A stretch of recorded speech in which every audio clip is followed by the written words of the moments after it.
कभी आप ब्रह्म मुहूर्त में जगे हैं? जगकर देखिए, संध्या होने के पश्चात जब रात्रि का अंधकार सारे संसार को धीरे धीरे अपने अंधकार में निगलने लगता है, तो यही अंधकार ब्रह्म मुहूर्त में भोर होने से ठीक पूर्व तनिक अधिक काला हो जाता है। कुछ समझे? हमारा जीवन भी कुछ ऐसा ही होता है। जब हमारे जीवन की समस्याएं अपने अंत पर होती है, तो यही समस्याएं एक भीषण रूप लेकर हमारे समक्ष प्रस्तुत हो जाती है और ऐसे परिस्थिति में अधिकतर लोग हार मान जाते हैं, भय खा जाते हैं। परंतु यदि आप हार न माने, भय न खाएं, दृढ़ रहें, निरंतर आगे बढ़ते रहें, तो प्रकाश के रूप में हमारा स्वागत करने के लिए सूर्य उदय सदा हमारे समक्ष प्रस्तुत रहेगा। आपने बरगद के वृक्ष को देखा है? जितना विशाल उतना दृढ़। पतझड़ में वो सूख जाते हैं, परंतु दुर्बल नहीं होते, टूटकर गिरते नहीं। और उसके विपरीत दलदल में उपजे वृक्षों को देखिए, वो दिखने में तो बड़े होते हैं, पतझड़ आए या शीत सदा हरे भरे होते हैं, परंतु इतने दुर्बल होते हैं कि जलधारा के हल्के से वेग से वो गिर जाते हैं। परंतु ऐसा क्यों होता है? कारण है जड़ें। जिसकी जड़ें दृढ़ भूमि में है, वो हर चक्रवात, हर ऋतुओं को सह लेता है, और जिसकी जड़ें दलदल में है, वो स्वयं की जड़ों को दुर्बल बना लेता है। कुछ ऐसा ही मनुष्य भी होता है, जो अधर्म, कुकर्म और असत्य की धरा पर उपजा है। वो समय की एक मार भी नहीं सह पाता, और जो मनुष्य सत्य, धर्म की धरा पर उपजा है, वो हर समस्या से अविचलित हो जाता है। अब आप पर निर्भर करता है कि आप क्या बनना चाहते हैं। हमारे जीवन में मित्र और शत्रु बड़ा महत्व रखते हैं। यदि गंभीरता से सोचा जाए तो ऐसा कोई क्षण नहीं जब हम अपने मित्रों के बारे में ना सोचते हो या फिर अपने शत्रुओं के बारे में। हमारा हर कार्य या तो हमारे मित्रों के हित के लिए होता है या फिर हमारे शत्रुओं के अहित के लिए। हम हर स्थान या तो अपने मित्रों के साथ होते हैं या फिर अपने शत्रुओं के साथ। कोई नहीं चाहता कि उनका शत्रु प्रसन्न रहे। हर कोई अपने शत्रु को नष्ट कर देना चाहता है, और ऐसा करने के लिए वो हर संभव प्रयास करता है। उसे आर्थिक, मानसिक और शारीरिक हानि पहुंचाने का प्रयास करता है। परंतु यदि मैं आज आपको ऐसा मंत्र सिखाऊं जिससे आप अपने शत्रु को सदा के लिए नष्ट कर दे तो, और वो मंत्र है मित्र बनाना। अपने सभी शत्रुओं को अपना मित्र बना लीजिए और आपके सारे शत्रु स्वतः ही समाप्त हो जाएंगे। मैं क्या कर रहा हूं? मैं दिए प्रज्वलित कर रहा हूं ताकि अंधकार को मिटा सकूं। अब आप कहेंगे कि इसमें कौन सी बड़ी बात है ना? परंतु इसमें महत्वपूर्ण बात समझने के लिए यह है कि मैं क्या नहीं कर रहा हूं, और मैं अंधकार नहीं कर रहा हूं। क्योंकि अंधकार को मिटाने के लिए प्रकाश का अस्त्र तो उठाना ही पड़ता है। बुराई को बुराई से नहीं, अच्छाई से जीता जाता है। अन्याय को अन्याय से नहीं, न्याय से लड़ा जाता है। क्रोध को क्रोध से नहीं, क्षमा का साथ लेना होता है। ठीक उसी प्रकार एक लोहा लोहे को काटता है, परंतु एक ठंडा लोहा ही गर्म लोहे को काट सकता है। इसलिए यदि आपको अपने जीवन में विजयी होना है, तो अपने शस्त्रों को, अपने अस्त्रों को सोच समझ कर उठाइए, क्योंकि एक अनुचित सोच परिणाम पर भारी प्रभाव डाल सकती है।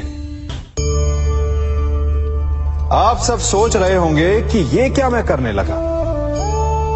मैं इस पौधे को जड़ से उखाड़ रहा हूं। आश्चर्य हो रहा है ना कि एक पौधे को उखाड़ना या काटना ना केवल एक अपराध है अपितु पाप भी है। तो फिर मुझे ऐसा करने की क्या आवश्यकता पड़ गई?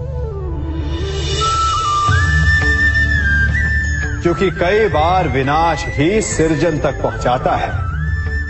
यदि नया भवन बनाना हो तो पुराने भवन को गिराना पड़ता है। व्यवस्था को परिवर्तित करने के लिए क्रांति लानी पड़ती है। और उसी प्रकार यदि किसी वृक्ष या किसी पौधे की जड़ों में घुन लग जाए या उसका मूल सड़ जाए तो उसे जड़ से उखाड़ देना ही श्रेयस्कर होता है, ताकि उस स्थल पर नए पौधे उपज सके। युद्ध करना पर्याय नहीं, परंतु कभी कभी शांति के लिए युद्ध करना आवश्यक हो जाता है। संसार में सबसे श्रेष्ठ क्या है? फूल या कांटे, प्रेम या घृणा, संपन्नता या दरिद्रता, मित्र या शत्रु? बताइए। अब आप भी कहेंगे कि भला ये कोई पूछने की बात हुई? अवश्य, फूल, प्रेम, संपन्नता और मित्र ही श्रेष्ठ है। परंतु क्या आपने अपने जीवन में कभी सोचा है कि हर एक भाव, हर एक वस्तु, हर एक घटना का एक गुण धर्म होता है? त्वचा पर जलन करने वाले फूलों से अधिक श्रेष्ठ वो कांटे हैं जिनसे आप अपने घर की बाढ़ बनाते हैं ताकि वन्य पशु आपके भीतर ना आ सके। वो प्रेम श्रेष्ठ नहीं जो आपको अंधा, लोभी, पक्षपाती बनाता। वो घृणा श्रेष्ठ है जो आपको नया मार्ग दिखाता। वो संपन्नता श्रेष्ठ नहीं जो आपको कृपण बनाता, मद्दांध बनाता। वो दरिद्रता श्रेष्ठ है जो आपको जीवन में परिश्रम करने की शिक्षा दे। कुविचार देने वाले, बुरा मार्ग दिखाने वाले मित्रों से अधिक श्रेष्ठ वो शत्रु होते हैं जो हमें जीवन का लक्ष्य दे दें। इसलिए अपने जीवन में हर वस्तु, हर भाव, हर घटना के गुण धर्म को पहचानिए और उसके पश्चात अपना चयन कीजिए। स्वर्ण। हम सभी को अपने जीवन में स्वर्ण से कभी ना कभी कुछ ना कुछ थोड़ा या अधिक मोह होता ही है ना? परंतु क्या आपने कभी सोचा कि स्वर्ण को प्राप्त कैसे किया जाता है? जब भूमिगत खदानों से स्वर्ण को निकाला जाता है तब वो एक पाषाण की भांति होता है। ऐसा पाषाण जिससे आप किसी को भी मार सकते हैं, परंतु उसे आभूषण के रूप में स्वयं के शरीर पर धारण नहीं कर सकते। यदि उसे आभूषण बनाना है तो उसे लंबी यात्राएं करनी होती है। उस पाषाण को पिघलना होता है। सुनार के हथौड़ी की अनेकों चोटें खानी पड़ती है, फिर काट छाट और उसके पश्चात जाकर वो ऐसा आभूषण बनता है जो हमें वर्षों तक, सदियों तक लुभाता रहता है। इसलिए यदि आपको समय पर विजय पानी है तो स्वयं के निर्माण पर समय देना होगा। हम सभी सुनते आए कि जो वीर होता है, साहसी होता है, शौर्यवान होता है, उसके समक्ष सारा संसार झुकता है। वीर भोग्य वसुंधर। परंतु वीरता है क्या? शौर्य क्या है? साहस क्या है? साहस युद्ध नहीं, वीरता विजय नहीं, शौर्य कभी ना गिरना नहीं। साहस किसी चुनौती के समक्ष खड़े होने का भाव है, तो वीरता उस चुनौती को उत्तर देने के लिए पूर्ण परिश्रम लगा देना है। और शौर्य का अर्थ है गिरकर फिर से उठने का साहस रखना, बार बार प्रहार करके वीरता दिखाना, निरंतर प्रयास करते रहना, निरंतर परिश्रम करते रहना। इसलिए विजयी होने से अधिक महत्वपूर्ण है शौर्यवान होना, क्योंकि जो शौर्यवान है उसे विजय मिलना निश्चित है। कभी किसी पक्षी को घोंसले की नींव बनाते देखा है?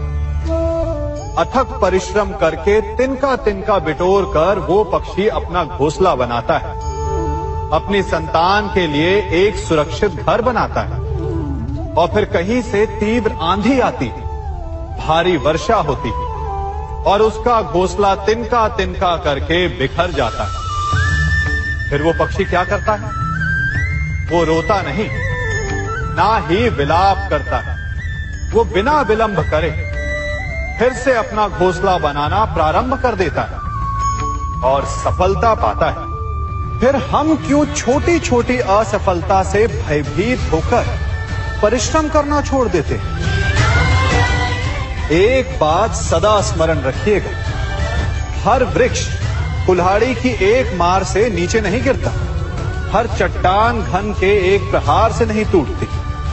सफलता पाने के लिए अनावरत परिश्रम करना ही मात्र एक मार्ग है। स्वीकारण, सत्य का स्वीकारण मनुष्य के लिए बहुत ही महत्वपूर्ण है। जब तक मनुष्य सत्य को स्वीकार नहीं करता, उसे असत्य से लड़ने की शक्ति प्राप्त नहीं होती। जब आप भोजन करते हैं तो क्या होता है? आपका पेट स्वीकारता है कि वो भर चुका है और आप भोजन करना बंद कर देते हैं। जब आपको निद्रा आती है तो क्या होता है? आपका मन स्वीकारता है कि आपका शरीर थक चुका है और उसे विश्राम की आवश्यकता है। उसी प्रकार जब आपको किसी व्यसन को रोकना हो तो आपको स्वीकारना पड़ता है कि बहुत हो चुका, चाहे वो लालच हो या मदिरापान। उस व्यसन का त्यागना तभी प्रारंभ होता है जब आप ये स्वीकार कर लेते हैं कि आप उस व्यसन के बंधक हैं। हम में से ऐसा कोई नहीं जिनकी परछाई उनसे दूर रहती। हमारी परछाई सदैव हमारे साथ रहती है। कदाचित हमारी परछाई हमारे कर्मों के फलों का संकेत है। कदाचित इसी कारण कई बार हमें अपनी परछाई से भय भी लगता है, परंतु इस भय से निवारण पाने का एक साधन अवश्य है। वो है सूर्य की ओर मुख करना या किसी प्रकाश के स्रोत की ओर मुख करना, क्योंकि तब हमें हमारी परछाई दिखाई नहीं देती। यदि इसे जीवन के संदर्भ में देखें तो ये प्रकाश का स्रोत शुभ कर्मों की चेतना है। यदि आपके मन में शुभ कर्म करने की इच्छा है तो आपको कभी भी अपने कर्मों के फल का भय नहीं होगा, क्योंकि यदि आपका मन शुद्ध होगा तो आपके कर्म शुद्ध होंगे और शुद्ध कर्मों का फल कभी अशुद्ध नहीं हो सकता। आज मैं आप सबको एक कथा सुनाता हूं। एक दिन प्रातः एक व्यापारी अपने घर से निकला। घर से निकलते ही एक बिल्ली ने उस व्यापारी का मार्ग काट दी। व्यापारी घबरा गया, वो फिर से घर लौट गया और शुभ घड़ी की प्रतीक्षा करने लगा। और जब वो पुनः अपने घर से निकला तब वो वाहन जा चुका था जिससे राजा तक पहुंचकर उसे भेंट देनी थी। राजा को भेंट नहीं मिली। राजा क्रोधित हो गए। राजा ने उस व्यापारी का व्यापार बंद करवा दिया। इस कारण व्यापारी क्रोधित होकर घर पर अपनी पत्नी से लड़ बैठा। पत्नी अपने बच्चों समेत मैके वापस चली गई और उस व्यापारी के जीवन में यदि कुछ रह गया था तो केवल अंधकार। और इन सब का कारण वो उस बिल्ली को मानता रहा जिसने उसका मार्ग काटा था। ऐसा ही एक दूसरा व्यापारी राजा को भेंट देने निकला और उस व्यापारी का मार्ग भी एक बिल्ली ने काट दिया। वो व्यापारी तनिक घबराया, परंतु उसने आगे बढ़ना अधिक उचित समझा। राजा तक वो समय पर पहुंचा। उसने राजा को भेंट दी। राजा प्रसन्न हुए और राजा ने व्यापारी को अपना व्यापार बढ़ाने की अनुमति दी। स्वर्ण आभूषण दिए। जब व्यापारी घर पर पहुंचा तो पत्नी को आभूषण और अपने बच्चों को देने के लिए वस्त्र थे उसके पास। हर ओर प्रसन्नता थी। समझ रहे हैं ना, दोनों के साथ एक ही प्रकार की घटना हुई, परंतु दोनों की प्रतिक्रिया भिन्न थी। ऐसा ही हमारा जीवन भी है। हमारे जीवन में प्रारब्ध का अपना स्थान है, परंतु उससे कई अधिक महत्वपूर्ण हमारी प्रतिक्रिया, हमारे सोच का प्रभाव है। क्योंकि यही हमारे जीवन को आकार देते हैं, इसलिए अपनी सोच को सकारात्मक रखिए। आपका जीवन सदैव आनंदमय रहेगा। आप इन दो पात्रों को देख रहे हैं। मेरे इस पात्र में जल है और ये पात्र मिष्ठान से भरा हुआ है। दोनों ही पात्र भरे हैं, परंतु देखिए, मिश्री को जल में मिला दिया, जल ने मिश्री को अपना लिया, मिश्री ने अपना अस्तित्व खो दिया, परंतु जल को अभिमान है कि उसका अस्तित्व अभी भी बना हुआ है। परंतु जो इस जल को चखेगा उसे अवश्य पता चल जाएगा कि ये जल अब वो जल नहीं रहा, ये अब शरबत बन गया। हमारा त्याग, हमारे बलिदान भी ऐसे ही होते हैं। जो इस बात को अनुभव करते हैं वो समझ सकते हैं कि कैसे हमने समय की धारा को बदल दिया। जो बलिदान देते हैं उनका अस्तित्व कभी नष्ट नहीं होता, अपितु उनका बलिदान संसार में कुछ ना कुछ परिवर्तन अवश्य लाता है।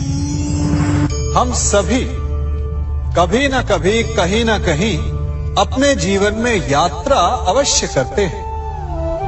हमारी यात्रा में कभी पक्के रास्ते आते हैं तो कभी कच्चे रास्ते।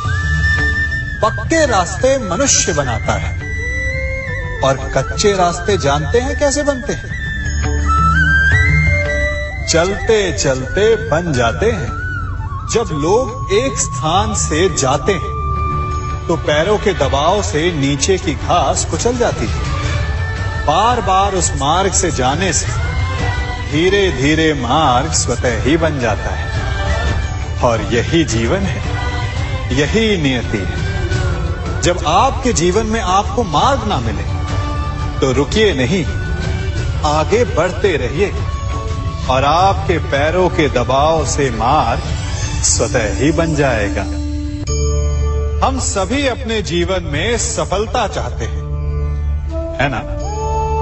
उसके लिए हम रात दिन परिश्रम करते हैं, कड़ी मेहनत करते हैं, परंतु फिर भी असफल हो जाते हैं। परंतु ऐसा क्यों होता है? कभी सोचा आप सबने? क्योंकि सफलता पाने का मंत्र बड़ा कठिन नहीं, बड़ा सरल है। उचित विचार, उचित समय, उचित स्थान पर उचित प्रहार। जब आपके विचार, समय, स्थान और प्रहार यानी परिश्रम उचित है तो सफलता आप ही को मिलेगी। जिस प्रकार एक लोहार लोहे से कुछ बनाते समय उस लोहे के सही ताप तक के आने की प्रतीक्षा करता है और समय आने पर उचित स्थान पर पर्याप्त बल से प्रहार करता है और लोहा आकार ले लेता है, ठीक उसी प्रकार आपकी सफलता भी आकार लेती है। हम सभी को अपने जीवन में कभी ना कभी निराशा मिलती है, असफलता मिलती है और अधिकतर लोग इसके पश्चात भाग्य का रोना लेकर बैठ जाते हैं। कुछ कहते हैं कि जिस स्थान पर मैं हूं उससे कई ऊंचे स्थान पर होने के योग्य था, परंतु नहीं जा पाया। किसी को पीड़ा है कि उसे जो मिलना चाहिए था वो उसे नहीं मिला, भाग्य ही बुरा था। भाग्य क्या होता है? भाग्य वन में खिला पुष्प देवताओं को चढ़ाया जाएगा या किसी सुंदरी की वेणी में वो सजेगा या फिर उसे कुचल कर उत्पाद बना दिया जाएगा। ये सब एक पुष्प के नियंत्रण में नहीं होता, परंतु जब तक उस पुष्प का अस्तित्व है, सुगंध बिखेरना उसके वश में अवश्य है। परंतु भाग्य हमारे वश में नहीं, और जो हमारे वश में नहीं उसके लिए दुखी होने से क्या होगा। कर्म पर वश है, वो कीजिए और धीरे धीरे भाग्य आपके वश में आ जाएगा, क्योंकि कर्म ही प्रधान है। मनुष्य की सबसे बड़ी दुर्बलता क्या होती है? सोचिए। धन, प्रेम, अहंकार। मनुष्य की सबसे बड़ी दुर्बलता होती है उसके रहस्य। चाहे आप कितने भी शक्तिशाली क्यों ना हो, कितने भी प्रबल क्यों ना हो, परंतु उसके रहस्य उसके नाश की चाबी होती है। इसलिए यदि प्रबल रहना है, शक्तिशाली रहना है, समर्थ रहना है, तो अपने रहस्य को किसी को भी ना बताएं, ना मित्र को और ना ही शत्रु को, क्योंकि समय पड़ने पर कब कौन शत्रु हो जाए ऐसा कहना संभव नहीं। विभीषण को रावण के अमृत कुंड का ज्ञात था, इसीलिए प्रभु श्री राम रावण का वध करने में सफल हो सके। इसलिए उचित यही है कि आप अपने रहस्य को स्वयं तक ही सीमित रखें। मनुष्य का मन बड़ा विचित्र होता है, कल्पना में ही विकास करता है, संपन्न भविष्य का स्वप्न देखता है और कल्पना में ही जो नहीं हुआ उससे भय खाता है। और यही भय मनुष्य का सबसे बड़ा शत्रु है। हमारे भविष्य के मार्ग में, हमारे आनंद के मार्ग में सबसे बड़ी बाधा है। अब आप लोग मुझसे पूछेंगे कि इसका तोड़ क्या है, भय से मुक्ति कैसे पाई जाए? तो ये प्रश्न आप स्वयं से पूछिए। तनिक सोचिए, जब आप एक सुंदर भविष्य की कामना करते हैं तो उसे पाने के लिए आप परिश्रम करते हैं ना। ठीक उसी प्रकार भय से मुक्ति पाने के लिए आप उससे लड़ जाएं और उसका निवारण आपको स्वतः ही मिल जाएगा। इसलिए जब भी भय आपको सताए तो उससे भागे नहीं, उससे घबराए नहीं, क्योंकि भय का काम ही होता है आपको भयभीत करना। इसलिए जब भी भय आप पर आक्रमण करे तो आप भी उस पर पहले ही आक्रमण कर दें। हम सब मित्रों के साथ रहना चाहते हैं, शत्रुओं से दूर रहना चाहते हैं। क्यों? क्योंकि हमें जीवन में आनंद पाना है, जीवन में आगे बढ़ना है, स्वयं को संपन्न देखना है। और यदि किसी से भी आप पूछेंगे कि जीवन में सफलता पाने के लिए सबसे अधिक आवश्यकता किसकी होती है, तो हर एक आपको लगभग एक ही उत्तर देगा। सफलता प्राप्त करने के लिए आपको सच्चे मित्रों की आवश्यकता होती है। परंतु यदि आपको और अधिक सफल होना है तो आपको केवल मित्रों की नहीं, शत्रु की अधिक आवश्यकता है। अब आप कहेंगे, ये मैंने कैसी बात कर दी? तनिक स्वयं सोचिए। जब भी संकट आता है तो मित्र क्या करते हैं? आपकी सहायता करने के लिए आपके साथ खड़े हो जाते हैं, और संकट के समय में शत्रु और बड़ा संकट बनकर हमारे समक्ष खड़े हो जाते हैं। मित्र हमें सहायता देते हैं, अपनी शक्ति देते हैं, परंतु शत्रु आपके भीतर छिपी शक्ति को बाहर लाता है, आपको और अधिक बलवान बनाता है। संगति या साथ, मित्र और साथी मनुष्य के व्यक्तित्व के लिए सबसे महत्वपूर्ण होते हैं। अब आप कहेंगे, ये कैसे? मनुष्य अवश्य अपने व्यक्तित्व के लिए उत्तरदायी होता है, परंतु मनुष्य संगति में ना चाहते हुए भी उसका व्यक्तित्व संगत की भांति हो जाता है। इन पात्रों को देख रहे हैं? मध्य में जल रखा है, इसमें दूध है और इसमें मलिन कीचड़ रखा है। यदि मैं इस जल को इस दूध में मिलाता हूं तो ये जल दूध बन जाता है, और यदि इसी जल को इस मलिन कीचड़ में मिलाता हूं तो क्या हुआ? ये जल कीचड़ बन गया। ऐसी कोई युक्ति नहीं कि जल बिना घुले मिले दूध या कीचड़ में अपना अस्तित्व बनाए रखे या उनसे अलग रहे। और ठीक ऐसा ही मनुष्य के जीवन में भी होता है। यदि एक गुणहीन व्यक्ति गुणवानों की संगत में बैठे तो उसे भी गुणवान समझा जाता है, सम्मान का पात्र समझा जाता है। और यदि एक गुणवान व्यक्ति गुणहीनों की संगत में बैठे तो उसे भी तिरस्कार मिलता है। इसलिए अपने जीवन में सदैव संगति सोच समझकर सावधानी से चुनिएगा। कभी खेत में किसी किसान को खेती करते देखा है? वो उसे सींचता है, उसे जोतता है, पशु पक्षियों से खेत की फसल की रक्षा करता है, परंतु एक बात का वो सबसे विशेष ध्यान रखता है कि कहीं खेत में खरपतवार ना उग जाए, क्योंकि एक खरपतवार खेत की सारी फसल को नष्ट कर सकती है। ठीक उसी प्रकार यदि वंश की कोई संतान खोटी निकल जाती है तो वो समूचे वंश का सर्वनाश कर देती है। इसीलिए संतान के लालन पालन में विशेष ध्यान देना आवश्यक होता है, क्योंकि संतान वो फसल होती है जो वंश के आने वाले समय को महान बना सकती है या फिर वंश का पतन भी कर सकती है। मनुष्य भी बड़ा विचित्र प्राणी है। अपनों से नीचे के स्तर के लोगों को वो हे दृष्टि से देखता है, उनका उपहास उड़ाता है, उनसे बार बार कहता है कि तुम्हारा कुछ नहीं हो सकता, तुम भविष्य में कुछ नहीं कर पाओगे। जब मनुष्य के पास धन संपत्ति मान होता है तो वो दूसरों का आदर नहीं करता, परंतु वो एक बात भूल जाता है कि उससे भी अधिक शक्तिशाली कोई अस्तित्व में है, और वो है समय।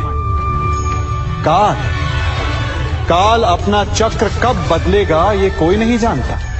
समय अपनी करवट कब लेगा ये कोई नहीं जानता।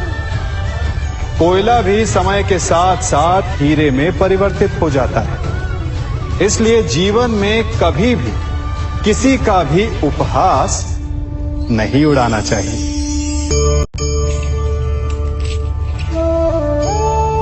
बड़ी विकट समस्या है। मुझे स्मरण ही नहीं हो रहा कि इस गुच्छे की कौन सी चाबी इस ताले को खोलेगी। बड़ी देर से प्रयास कर रहा हूं, परंतु ये ताला खुल ही नहीं रहा।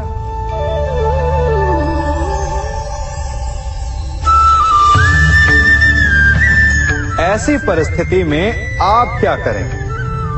अधिकतर लोग ऐसी परिस्थिति में अपनी आशा खो बैठते हैं। उन्हें लगता है कि चाबी खो गई। वो तिलमिला जाते हैं, क्रोधित हो उठते हैं, परंतु उस समय धैर्य रखें तो गुच्छे की अंतिम चाबी ताला खोल सकती है। कुल्हाड़ी का अंतिम प्रहार वृक्ष को काट के गिरा देता है, परंतु क्या सत्य में कुल्हाड़ी का अंतिम प्रहार वृक्ष को काट के गिरा देता है? आपको आपका लक्ष्य दिला देता है? नहीं, आपका निरंतर प्रयत्न ही आपको सफलता दिलाता है। जब आपका मन निराश तो अपने कार्य में दुगनी उत्साह से जुट जाइए, क्योंकि अनावरत बहता जल ही कठोर चट्टान को काट सकता है। सफलता का मूल है परिश्रम, प्रयास और आशा। मनुष्य का जीवन ऋतुओं के समान होता है। आज ग्रीष्म तो कल वर्षा, परसों शीत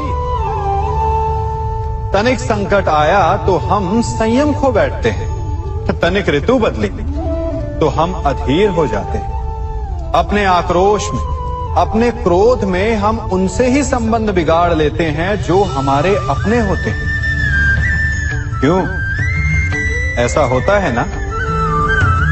हमें लगता है कि हमारे अपने फिर से मना लेंगे, परंतु स्मरण रखिए, सदा ऐसा करना संभव नहीं होता। सागर की उछलती लहरों को तट सहता है, और यदि तट ही टूट जाए तो बाढ़ आ जाती है। हमारे संबंध भी दूध की भांति होते हैं, दूध तपकर उबल सकता है।